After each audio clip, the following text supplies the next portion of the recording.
Okay, that was crazy. It's really a shame because this whole episode I was thinking how much I like Sadiq. And, you know, I'm tempted to say that they're trafficking in old Walking Dead bullshit by focusing on a character um, in the episode that they kill them. But while yes, Sadiq was probably the A story, I would say this episode they have been doing a lot with his PTSD and everything, so I'll give it a pass. This is exactly the sort of thing though that they would do before with no buildup of his character at all. Like, this would be the first time he gets any backstory or any significant presence, and then yeah, it's the episode that he dies. So I would have been tipped off in prior seasons that, oh, they're gonna kill Sadiq this episode because they're giving him a lot of development. But no, it actually surprised me because I was thinking, no, this is a main character that they're just fleshing out. So wow, it sucks. And I wanted him and Rosita together. They were so cute. We never see Rosita and Gabriel together. I just don't understand the point of that relationship at all. Um, and honestly, the way that she was talking about Eugene almost made me wonder if she was starting to have maybe some romantic feelings for Eugene. I mean, I don't think that that's true, but in that scene, when I was watching it, I was like, is she missing more than just like her bestie? Is she, kind of thinking like maybe she'd want to give it a shot with him? But I don't think so. So anyway, yeah. So Dante, Dante has always felt wrong. There's always been something off about him. But I thought, well, I thought it's just The Walking Dead doing their thing. They make these crazy characters. But there were a couple of times, specifically when Sadiq, well, the first, I think it's the first scene that we meet Dante, and Sadiq is focusing on his mouth, and Dante makes that joke about, like, something about having a pretty mouth or something. It crossed my mind that, like, what if this was a whisperer and he's recognizing, the lower half of his face?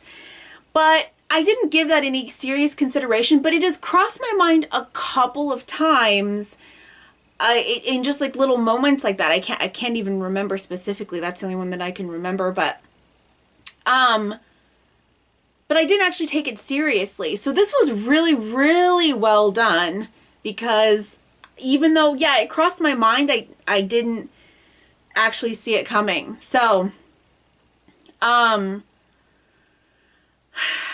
and I don't know why he killed him. I mean, I guess he killed him because he realized that Sadiq found out, but it felt like the clicking thing that he did was intentional. Was he maybe doing that all along to sort of set off his flashbacks? Because clearly he's been sabotaging him and gaslighting him this whole time. So is that the first time that the clicks clicked? Sorry. Is that the first time that Sadiq realized it, or did he? I don't see what the play is, right? I don't get why he would go in there and kill Sadiq, unless Sadiq, like, again, it's in self-defense because Sadiq finds out who he is or figures it out. But it almost seemed intentional, the clicking thing, like he was giving himself away. So I don't know. And also, where's Michonne? Michonne is not going to be happy that that type of thing happened. I mean, that's what she's afraid of happening. So it was a really limited cast, honestly. You know, there was only like a handful of characters that we really interacted with. And Gabriel was the only one, you know, like the only council member or anything that was there to kind of oversee what Carol was doing with that whisperer. So that was cool. Because yeah, it's that I should have seen that coming because that's such a trope. You know, spitting the food back in the guy's face, you know, in the person's face. But I'm so used to Carol being so smart, and you know, she took what Lydia said and applied it to the situation. And I was like, but I was surprised that it was so easy, you know, but I thought, well, maybe that is all it takes is, is some food, you know, instead of eating worms and whatever. Although I guess they do eat wild boar occasionally, which has got to be better than worms. But yeah, I guess I should have had seen that coming, but I didn't. So that was really well done. You know, I started to say in the episode that it's crazy to have Carol and Daryl kind of at odds. Like Daryl is not on board, but he's going along with it because it's Carol, and he's backing her up because of course he's going to. But I feel like there's going to be a breaking point with Lydia, and it's tough because I really understand both sides. But everything that Carol is doing is just, you know, it's making me squirm. Like she's starting some shit, you know? She's starting some shit. That's all I can say. But you can't really blame her. But something that I hate is when people selfishly endanger others. And that's what she's doing. So I wish she wasn't doing these things. It's hard though, because I love her so much. And it was really difficult to see how she used Lydia and how hurt Lydia was. Like I said, Daryl is not going to be happy about that. Wow. What are they going to do for the mid-season finale? What's the next episode? I'm scared. So the Gamma and Aaron stuff was really good as well. I had speculated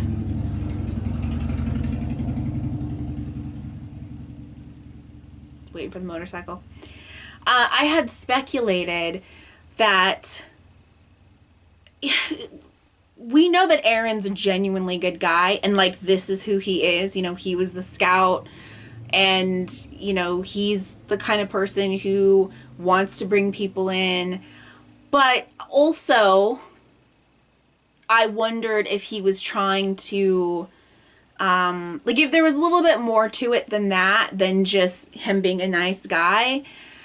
And Gamma is supposed to be doing a whole, you know, secret agent thing or whatever.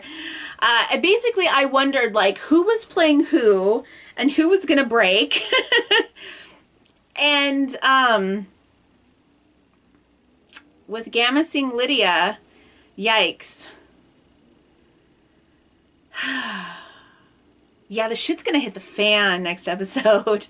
The only couple other things that I want to mention, I really like the direction, the directing of this episode. Like there was a lot of really spooky imagery, and the show has really been leaning into its horror roots, because it is a horror show, but we really got away from that. You know, honestly, after maybe the first 3 seasons, I can't think very many times that they really leaned into the horror. So, you know, they've been doing that a lot more, and that makes me happy. You have to wonder why Lydia doesn't recognize Dante. Is it... I was going to say maybe he came after her, but he seems pretty well indoctrinated, for one, and for two, She hasn't been in Alexandria for very long. So that doesn't really make sense. And could he possibly be like a former whisperer, like he genuinely wants to be there and he's not a plant by Alpha, but he actually wants to be there and that's why he killed Sadiq? I don't know. A lot of it doesn't add up. You know, to be honest, a lot of it doesn't add up. I don't know. We're going to have to see what they do with it. And there's also the possibility that Sadiq is not dead and just passed out. Like he's just unconscious. So there is that possibility, which I would prefer because I do really like Sadiq. So it's possible. But he looked dead. I don't know. Also, like, another weird thing is that I don't quite understand what they were trying to do with that scene where Daryl takes his shirt off, because they only ever show us, like, he's only ever shirtless when they want to show us his scars, which is exactly what they focused on. But what were they trying to tell us with that? Like, that he wasn't comfortable with torturing this guy because of the abuse that he suffered. It just played a little weird. It just played a little weird that he would just go down there and take his shirt off for no reason, because it wasn't like he had blood all over him or anything, right? He wasn't dirty. So I don't know. I'm a little confused about what the show was trying to tell us, other than, I guess, Daryl doesn't want to torture somebody. But we know that about him. Like, that's not something that he wants to do, but he'll do it. He's done it before, and he'll do it if it's necessary. But I thought that was a little strange, and I wasn't quite sure. That's why I was, like, so nervous when he had the guy's hand up, you know, and he was threatening to cut off his fingers, and I didn't want him to do it, like, for Daryl's sake. Like, I didn't want Daryl to have to do that, because he, you know, he'll do that stuff. Like I said, he'll do it if he's got to, but he doesn't want to. That's not who he is. So I guess that's what they were trying to tell us. He wasn't tortured, you know, he was beaten by his father, which is different. So, I mean, it's torture, but, you know, it's different. So, that I thought played a little strange.